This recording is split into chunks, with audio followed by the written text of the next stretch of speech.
पावसाळ्यात वाढणारे संसर्गजन्य आजार, जीवनशैलीशी संबंधित आजार आणि नागरिकांमध्ये आरोग्याविषयी जनजागृती निर्माण करण्याच्या उद्देशाने अशोका मेडिकल हॉस्पिटलतर्फे साथीच्या आजारांविषयी जनजागृती प्रतिबंध हाच सर्वोत्तम उपाय या विषयावर पत्रकार परिषदेचे आयोजन करण्यात आले।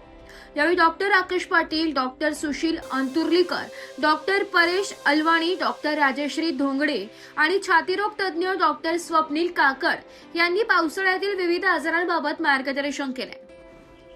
डॉक्टर राकेश पाटील यांनी डेंग्यू, मलेरिया, सर्पदंश, श्वानदंश आणि विषारी कीटकांच्या दंशाबाबत सतर्क राहण्याचे आवाहन करत ताप आल्यास त्वरित डॉक्टरांचा सल्ला घ्यावा, तसेच कोणतेही घरगुती उपाय न करता रुग्णाला तातडीने रुग्णालयात दाखल करावे असे सांगितले।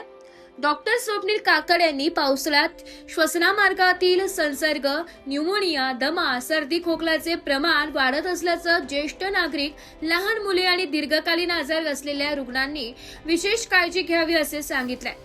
डॉक्टर सुशील अंतुर्लीकर यांनी नियमित आरोग्य तपासणी, संतुलित आहार आणि व्यायामाचे महत्त्व अधोरेखित केले।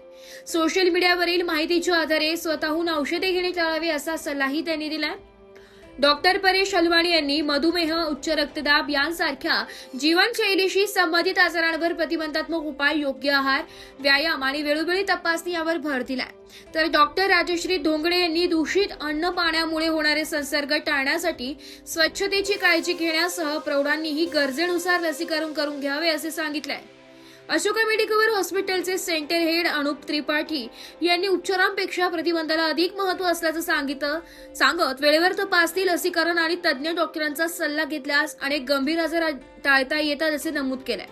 पत्रकार परिषदेला विविध प्रसार माध्यमांचे प्रतिनिधी, हॉस्पिटलचे डॉक्टर व अधिकारी उपस्थित होते। सध्या पावसाळा सगळीकडे सुरू होतोय, पावसाचं प्रमाण वाढतंय आणि साथीचे आजार बळावत आहे। साथीच्या आजारांमध्ये सर्वात महत्त्वाचं म्हणजे बॅक्टेरिया आणि व्हायरलचे इन्फेक्शन, होणारा फ्लू, खोकला, न जाणारा ताप किंवा थंडी वाजून येण्यासारखे आजार, हे जे साथीचे आजार आहे हे पावसाळ्यामध्ये नक्कीच वाढत आहे। नाशिकसारख्या शहरामध्ये जिथे सध्या खूप खड्डे आणि पाणी साठण्याचं प्रमाण वाढलं आहे, अशा ठिकाणी मच्छर याची ग्रोथ होते आणि त्यामध्ये मलेरिया किंवा डेंग्यूसारखे आजार पण बळावत आहे। तर आपल्याला नक्कीच हे सर्व साथीचे आजार प्रिव्हेंट करण्यासाठी तुमच्या फिजिशियन किंवा चेस्ट फिजिशियनच्या सल्ल्याने त्याचं योग्य वेळी निदान करण्यासाठी, ज्या रुग्णांना थंडी ताप येतोय, ज्या रुग्णांचा खोकला लवकर बरा होत नाहीये, ज्यांना घशात खवखव जाणवते, अंगदुखी, डोकेदुखीसारखे आजार आहे, जॉईंट पेन जास्त होतोय किंवा थंडी ताप खूप वाचते, अशा पेशंट्सने नक्कीच तुमच्या फिजिशियनचा सल्ला लवकर घेतला पाहिजे। आपल्या अशोका हॉस्पिटलमध्ये न्यूमोनिया, ARDS आणि जे पण कॉम्प्लिकेशन्स आणि व्हायरल न्यूमोनियाचे असू दे, बॅक्टेरियल न्यूमोनियाचे असू दे किंवा डेंग्यू, मलेरियासारखे आजार असतात, त्याची सर्व ट्रीटमेंट आपल्या मेडिकल हॉस्पिटलमध्ये उपलब्ध आहे।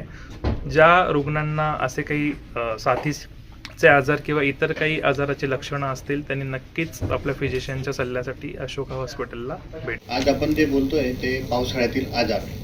पावसाळ्यामध्ये हा जे वातावरण असतं ते खूप छान असतं, सोबत होतं, जास्त करून खड्डे, नाले, त्यामध्ये पाणी साचतं आणि त्याच्यात ते डासांची उत्पत्ती होते।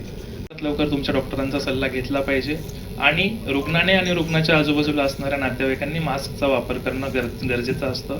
आपण कुठे गर्दीत जाणार असू तर त्यावेळेत मास्क वापरणं गरजेचं असेल, हे गरजेचं आहे।